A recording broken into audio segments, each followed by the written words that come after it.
السلام علیکم۔ آپ سن رہے ہیں دل کی آواز بائے مرحا، جہاں لفظوں کا سفر دل سے شروع ہوتا ہے اور روح تک جاتا ہے۔ آج میں لے کر آئی ہوں ایک ایسی کہانی جو صرف لکھی نہیں گئی، محسوس بھی کی گئی ہے۔ پیر کامل نمرہ احمد کا وہ شاندار ناول جو ہر دفعہ نئے جذبات جگاتا ہے۔ تو چلیے چلتے ہیں اس سفر پر جہاں ہر لفظ، ہر سوچ خدا کی طرف موڑ دے۔ بسم اللہ الرحمن الرحیم۔ پیر کامل۔ میری زندگی کی سب سے بڑی خواہش بال پوائنٹ ہونٹوں میں دبائے وہ سوچ میں پڑ گئی، پھر ایک لمبا سانس لیتے ہوئے قدرے بے بسی سے مسکرائی۔ بہت مشکل ہے اس سوال کا جواب دینا۔ کیوں مشکل ہے؟ جویریہ نے اس سے پوچھا۔ کیونکہ میری بہت ساری خواہشات ہیں اور ہر خواہش ہی میرے لیے بہت اہم ہے، اس نے سر جھٹکتے ہوئے کہا۔ وہ دونوں آڈیٹوریم کے عقبی حصے میں دیوار کے ساتھ زمین پر ٹیک لگائے بیٹھی تھیں۔ ایف ایس سی کلاسز میں آج ان کا 8واں دن تھا اور اس وقت وہ دونوں فری پیریڈ میں آڈیٹوریم کے عقبی حصے میں آ کر بیٹھ گئی تھی۔ نمکین مونگ پھلی کے دانوں کو ایک ایک کر کے کھاتے ہوئے جویریہ نے اس سے پوچھا، تمہاری زندگی کی سب سے بڑی خواہش کیا ہے امامہ؟ امامہ نے قدرے حیرانی سے اسے دیکھا اور سوچ میں پڑ گئی۔ پہلے تم بتاؤ، تمہاری زندگی کی سب سے بڑی خواہش کیا ہے؟ امامہ نے جواب دینے کے بجائے الٹا سوال کر دیا۔ پہلے میں نے پوچھا ہے، تمہیں پہلے جواب دینا چاہیے، جویریہ نے گردن ہلائی۔ اچھا ٹھیک ہے، مجھے اور سوچنے دو، امامہ نے فوراً ہار مانتے ہوئے کہا۔ میری زندگی کی سب سے بڑی خواہش، وہ بڑبڑائی۔ ایک خواہش تو یہ ہے کہ میری زندگی بہت لمبی ہو، اس نے کہا۔ کیوں؟ جویریہ ہنسی۔ بس 50-60 سال کی زندگی مجھے بڑی چھوٹی لگتی ہے، کم سے کم 100 سال تو ملنے چاہیے انسان کو دنیا میں، اور پھر میں اتنا سب کچھ کرنا چاہتی ہوں، اگر جلدی مر جاؤں گی تو پھر میری زندگی کی ساری خواہشات ادھوری رہ جائیں گی، اس نے مونگ پھلی کا ایک دانہ منہ میں ڈالتے ہوئے کہا۔ اچھا اور؟ جویریہ نے کہا۔ اور یہ کہ میں ملک کی سب سے بڑی ڈاکٹر بننا چاہتی ہوں، سب سے اچھی آئی اسپیشلسٹ۔ میں چاہتی ہوں جب پاکستان میں آئی سرجری کی تاریخ لکھی جائے تو اس میں میرا نام ٹاپ آف دا لسٹ ہو، اس نے مسکراتے ہوئے آسمان کو دیکھا۔ اچھا اور اگر کبھی تم ڈاکٹر نہ بن سکی تو؟ جویریہ نے کہا۔ آخر یہ میرٹ اور قسمت کی بات ہے، ایسا ممکن ہی نہیں ہے، میں اتنی محنت کر رہی ہوں کہ میرٹ پر ہر صورت آؤں گی۔ پھر میرے والدین کے پاس اتنا پیسہ ہے کہ میں اگر یہاں کسی میڈیکل کالج میں نہ جا سکی تو وہ مجھے بیرون ملک بھجوا دیں گے۔ پھر بھی اگر کبھی ایسا ہو کہ تم ڈاکٹر نہ بن سکو تو؟ ہو ہی نہیں سکتا، یہ میری زندگی کی سب سے بڑی خواہش ہے، میں اس پروفیشن کے لیے سب کچھ چھوڑ سکتی ہوں، یہ میرا خواب ہے، اور خوابوں کو بھلا کیسے چھوڑا یا بھلایا جا سکتا ہے؟ امپاسبل۔ امامہ نے قطعی انداز میں سر ہلاتے ہوئے ہتھیلی پر رکھے ہوئے دانوں میں سے ایک اور دانہ منہ میں ڈالا۔ زندگی میں کچھ بھی ناممکن نہیں ہو سکتا، کبھی بھی کچھ بھی ہو سکتا ہے۔ فرض کرو کہ تم ڈاکٹر نہیں بن پاتی تو پھر تم کیا کرو گی، کیسے ریئیکٹ کرو گی؟ امامہ اب سوچ میں پڑ گئی۔ پہلے تو میں بہت روؤں گی، بہت ہی زیادہ، کئی دن، اور پھر میں مر جاؤں گی۔ جویریہ بے اختیار ہنسی۔ اور ابھی کچھ دیر پہلے تو تم کہہ رہی تھی کہ تم لمبی زندگی چاہتی ہو، اور ابھی تم کہہ رہی ہو کہ تم مر جاؤ گی۔ ہاں تو پھر زندہ رہ کر کیا کروں گی؟ سارے پلانز میرے میڈیکل کے حوالے سے ہیں، اور یہ چیز زندگی سے نکل گئی تو پھر باقی رہے گا کیا؟ یعنی تمہاری ایک بڑی خواہش دوسری بڑی خواہش کو ختم کر دے گی؟ تم یہی سمجھ لو۔ تو پھر اس کا مطلب تو یہی ہوا کہ تمہاری سب سے بڑی خواہش ڈاکٹر بننا ہے، لمبی زندگی پانا نہیں؟ تم کہہ سکتی ہو۔ اچھا اگر تم ڈاکٹر نہ بن سکی تو پھر مرو گی کیسے؟ خودکشی کرو گی یا طبی موت؟ جویریہ نے بڑی دلچسپی سے پوچھا۔ طبی موت ہی مروں گی، خودکشی تو کر ہی نہیں سکتی، امامہ نے لاپرواہی سے کہا۔ اور اگر تمہیں طبی موت آ نہ سکی تو؟ میرا مطلب ہے جلد نہ آئی تو پھر تو تم ڈاکٹر نہ بننے کے باوجود بھی لمبی زندگی گزارو گی۔ نہیں، مجھے پتہ ہے کہ اگر میں ڈاکٹر نہ بنی تو پھر بہت جلد مر جاؤں گی، مجھے اتنا دکھ ہوگا کہ میں تو زندہ رہ ہی نہیں سکوں گی، وہ یقین کے ساتھ بولی۔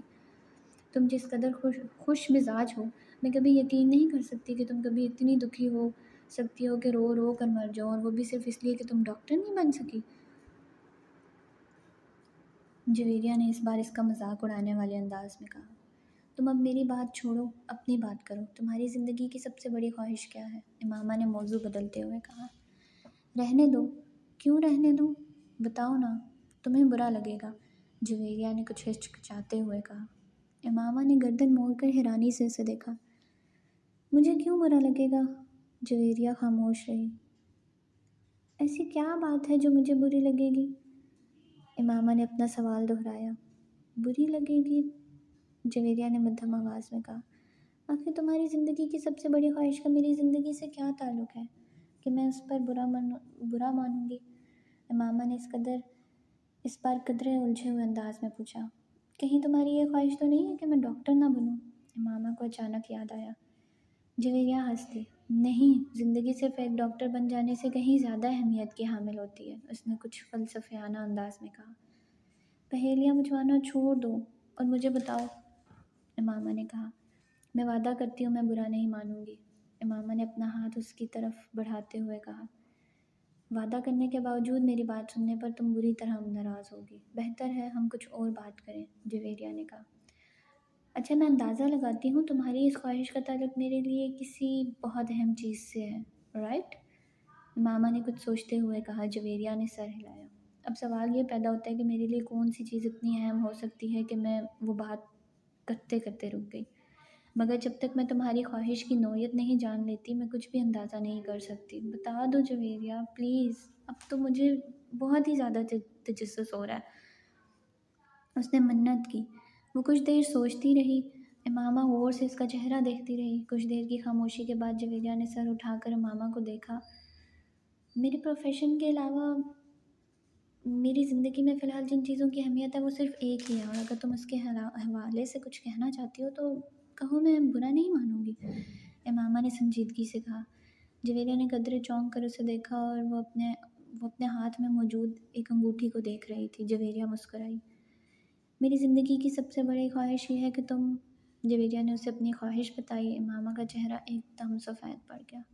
وہ شاک تھی یا حیرت زدہ، جویریہ اندازہ نہیں کر سکی، مگر اس کے چہرے کے تاثرات یہ ضرور بتا رہے تھے کہ جویریہ کے منہ سے نکلنے والے جملے اس کے ہر اندازے کے برعکس تھے۔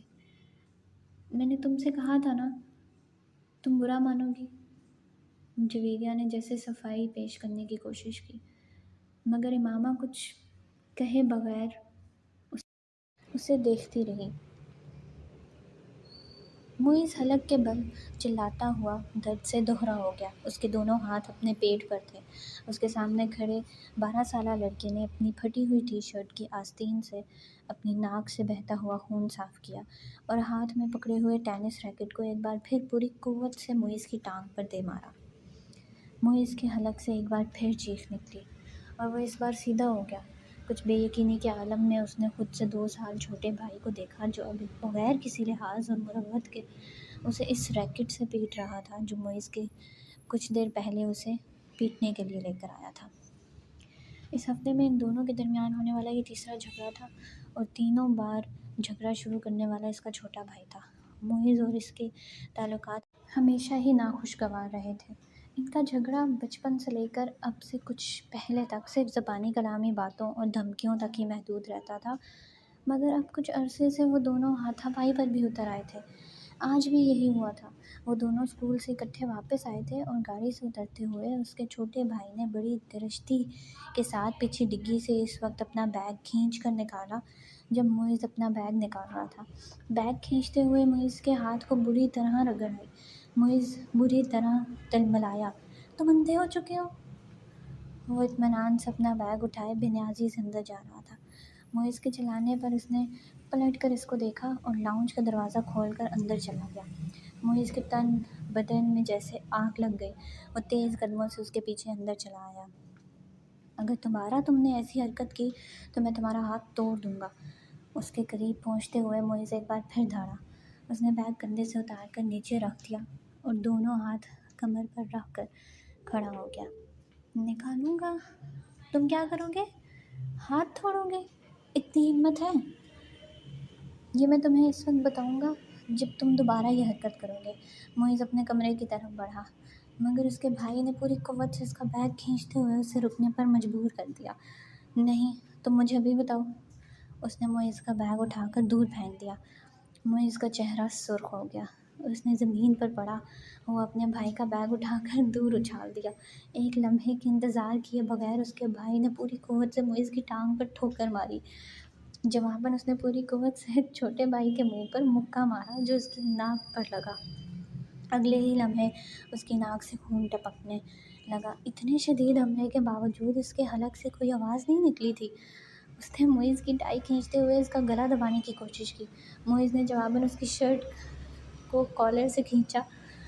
اسے شرٹ کے پھٹنے کی آواز آئی۔ اس نے پوری قوت سے اپنے چھوٹے بھائی کے پیٹ میں مکہ مارا۔ اس کے بھائی کے ہاتھ سے اس کی ٹائی نکل گئی۔ ٹھہرو، میں تمہیں اب تمہارا ہاتھ توڑ کر دکھاتا ہوں، معیز نے اسے گالیاں دیتے ہوئے کہا۔ لاؤنج کے ایک کونے میں پڑے ہوئے ایک ریکٹ کو اٹھا لیا اور اپنے چھوٹے بھائی کو مارنے کی کوشش کی، مگر اگلے ہی لمحے ریکٹ اس کے بھائی کے ہاتھ میں تھا۔ اس نے پوری قوت سے گھما کر اتنی برق رفتاری کے ساتھ اس ریکٹ کو معیز کے پیٹ میں مارا کہ وہ سنبھل یا خود کو بچا بھی نہیں سکا۔ اس نے یکے بعد دیگرے اس کی کمر اور ٹانگ پر ریکٹ برسا دیے۔ اندر سے ان دونوں کا بڑا بھائی اشتعال کے عالم میں باہر لاؤنج میں آ گیا۔ کیا تکلیف ہے تم دونوں کو؟ گھر میں آتے ہی ہنگامہ شروع کر دیتے ہو۔ اس کو دیکھتے ہی چھوٹے بھائی نے اٹھا ہوا ریکٹ نیچے کر لیا۔ اور تمہیں شرم نہیں آتی اپنے سے بڑے بھائی کو مارتے ہوئے؟ اس کی نظر اب اس کے ہاتھ میں پکڑے ریکٹ پر گئی۔ نہیں آتی، اس نے بڑی ڈٹھائی کے ساتھ کہتے ہوئے ریکٹ ایک طرف اچھال دیا اور بڑی بے خوفی سے کچھ فاصلے پر پڑا ہوا اپنا بیگ اٹھا کر اندر جانے لگا۔ وہ اس نے بلند آواز میں سیڑھیاں چڑھتے ہوئے اپنے چھوٹے بھائی سے کہا، تم کو اس کا خمیازہ بھگتنا پڑے گا۔ وہ ابھی تک اپنی ٹانگ سے ہلا رہا تھا۔ شور، وائی ناٹ؟ ایک عجیب سی مسکراہٹ کے ساتھ سیڑھیوں کے آخری سرے پر رک کر اس نے معیز سے کہا، اگلی بار تم بیٹ لے کر آنا۔ ٹینس ریکٹ سے کچھ مزہ نہیں آیا، تمہاری کوئی ہڈی نہیں ٹوٹی۔ معیز کو اشتعال آ گیا۔ تم اپنی ناک سنبھالو، وہ یقیناً ٹوٹ گئی ہوگی۔ معیز غصے کے عالم میں سیڑھیوں کو دیکھتا رہا جہاں کچھ دیر پہلے وہ کھڑا تھا۔ یہ تھا پیر کامل کا آج کا حصہ۔ اگر آپ کو میری آواز، میری ریڈنگ اور یہ کہانی پسند آئی ہو تو چینل کو ضرور سبسکرائب کریں تاکہ دل کی بات آپ تک پہنچتی رہے۔ اپنا خیال رکھیے اور یاد رکھیے، کبھی کبھی صرف ایک آواز کافی ہوتی ہے دل کو سکون دینے کے لیے۔ ملتے ہیں اگلے ایپیسوڈ میں۔ میں ہوں مرحا اور یہ تھی دل کی آواز۔ خدا حافظ۔